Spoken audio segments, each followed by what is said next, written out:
யாருண்ணா வண்டி தண்ணி விட சொல்கிறாங்க உங்களுக்கு? அண்ணா ஓனர் பேருண்ணா?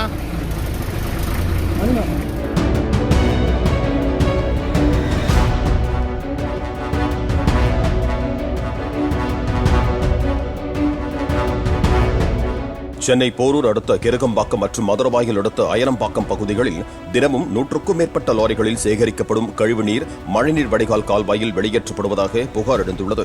கோயம்பேடு மற்றும் நெசப்பாக்கம் பகுதியில் உள்ள கழிவுநீர் சுத்திகரிப்பு நிலையத்தில் கட்டணம் செலுத்துவதை தவிர்க்க தனியார் கழிவுநீர் லாரி உரிமையாளர்கள் விதிமீறலில் ஈடுபடுவதாக உள்ளூர் மக்கள் தெரிவித்தனர்.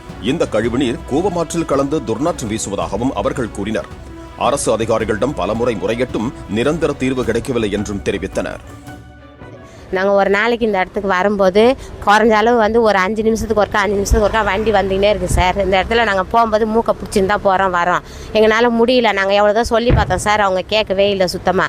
கொஞ்ச நாள் நாங்கள் சொல்லி கலெக்டர் வரையும் போனோம். கலெக்டர் வரையும் போய் கொஞ்ச நாள் நிறுத்தி வச்சுருந்தாங்க தண்ணி ஊற்றாமல். இப்போ திருப்பி மறுபடியும் ஊற்ற ஆரம்பிச்சிட்டாங்க சார். இங்கே நிறைய கம்பெனிங்க இருக்குது, எங்களுக்கு பாதிக்கப்படுது நிறைய. அதனால் இது நீங்கள் இதுக்கு ஒரு நடவடிக்கை எடுத்து எங்களுக்கு தயவு செஞ்சு தண்ணி ஊற்றாத அளவுக்கு நிறுத்தி இது பண்ணுங்கள் சார். இந்த தண்ணி இங்கே ஊற்றுறதுனால இங்கே கவர்மெண்ட் ஸ்கூல் ஒன்று இருக்குது. இந்த ஸ்கூல் தாண்டி தான் அப்படியே அந்த காவா போகுது. அதுக்கு அடுத்து பார்த்தீங்கன்னா இங்கே லிட்டில் ஃபேர் ஸ்கூல்னு ஒன்று இருக்குது. அந்த ஸ்கூலும் அப்படி தான் போகுது. அது இல்லாமல் அந்த தண்ணி போகிற ரூட்டு பார்த்திங்கன்னா ஃபுல்லாகவே அப்பார்ட்மெண்ட்ஸு, வீடு இருக்கிற ரெசிடென்ட்ரி எல்லாமே இருக்கிற ஏரியா உள்ள தான் வழியாக தான் போயிட்டுருக்கு. இந்த தண்ணி போகிறதுனால எல்லாருக்குமே பிரச்சனை தான். இந்த போகிறதுனால இந்த ரோடும் ரொம்ப டேமேஜாக இருக்குது. இதனால் எல்லாருக்குமே பிரச்சனையாக இருக்குது. இது நாங்கள் எந்த ஒரு விஷயம் போனாலும் இதுக்கான தீர்வே கிடைக்கல. இது கொஞ்ச நாள் ஊற்றாமல் இருந்தாங்க, திருப்பி இப்போ கண்டினியூவாக ஊற்ற ஆரம்பிச்சிட்டாங்க. இப்போ நீங்கள் கொஞ்சம் மறைவாக நீங்கள் இருந்தீங்கன்னா, இப்போ நீங்கள் பார்த்தீங்க ஒரு வண்டி போச்சு. இதே இன்னும் கொஞ்சம் நேரம் பொறுத்து நீங்கள் வந்தீங்கன்னா ஒரு 1 hour 2 hour கழிச்சு வந்து பார்த்தீங்கன்னா திருப்பி வண்டி விட்டுட்டு தான் இருப்பாங்க.